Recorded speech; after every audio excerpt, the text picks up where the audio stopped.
தள்ளி வேலை வாங்கிக்கிட்டே இருக்காங்க. நான் ஒரு நாள் வேலையை விட்டு நிற்க போகிறேன்.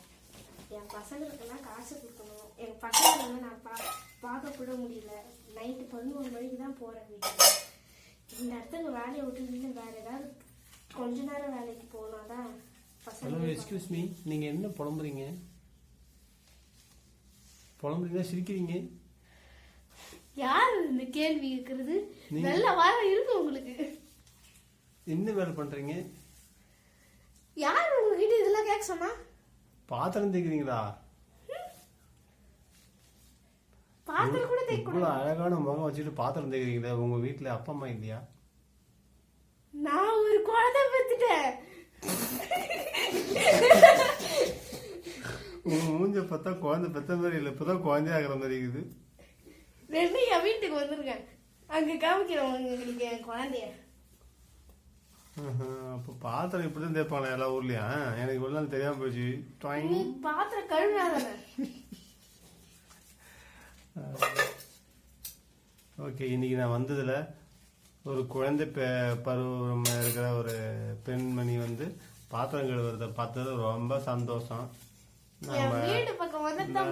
நாளைக்கு பாக்கலாம். எங்க இருக்கு உங்க வீடு? அப்ப அது வரைக்கும் நான் இங்க தனியா காத்துட்டு இருக்கணுமா? நானும் இங்கதான் இருக்கேன். என் கூட பேசிக்கிட்டே இருக்கீங்க, அப்புறம் என்ன உங்களுக்கு? சொல்லுங்க, இந்த ட்ரெஸ் உங்களுக்கு ரொம்ப நல்லா இருக்கு. உங்களுக்கு எந்த வீட்டை ஃப்ரீயா கொடுத்தாங்க? எது நான் கட்டிட்டு இருக்கதா? இது நான் சம்பாதிச்சு வாங்கினேன். சம்பாதிமா? நீங்க வேலைக்கெல்லாம் இதான் வேலையா? உங்களுக்கு எவ்வளவு சம்பளம்? 2000 ரூபாய். ஓப்பா, 2000 ரூபாய்க்கு பாத்திரம் தேய்க்கிறாங்க. பரவாயில்ல. அது எனக்காதா லீவ் வச்சு கொடுத்துருக்காங்களா? இத ஓனரா இது கேய் மாதிரி கத்துது. நாங்க உங்களுக்கு இவ்வளவு வேலை கொடுத்துருக்காங்க அந்த வீட்டுல. உங்க வீட்டு எஜமானி யாருங்க? அந்த மூலையில உட்காந்துருக்குது பாருங்க. Done done done done done done done done done. இவங்க எஜமானியா? உங்களோட சின்னதா இருக்காங்க. அது வளர்ந்த சைஸே அதுதான். அது கையிலேயே பொம்மை வச்சிருக்காங்க. இன்னும் விளையாட்டுத்தனம் இன்னும் போகவே இல்லையா அவங்களுக்கு? இல்ல, அவங்களுக்கு கீழே விழுந்து மண்ணில் அடிபட்டு லூஸ் ஆயிட்டாங்களா, குழந்தை பருவத்துக்கு போயிட்டாங்களா. ஆமா, தலையெல்லாம் சொல்லிட்டாங்க, லூஸ் தான் ஆயிட்டாங்க.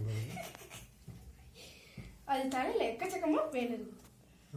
எங்க இருந்து நான் அது தலையில பேன் இருக்கிறதுக்கு ஒரு நாள் உட்கார சொல்றேன். அப்படியா? வேலை செஞ்ச மாதிரியே கேள்வி கேக்குறீங்களே. வந்து ஒரு நாள் என் வீட்டை பாத்தீங்கன்னு வச்சுக்கோங்களேன், இது வீடா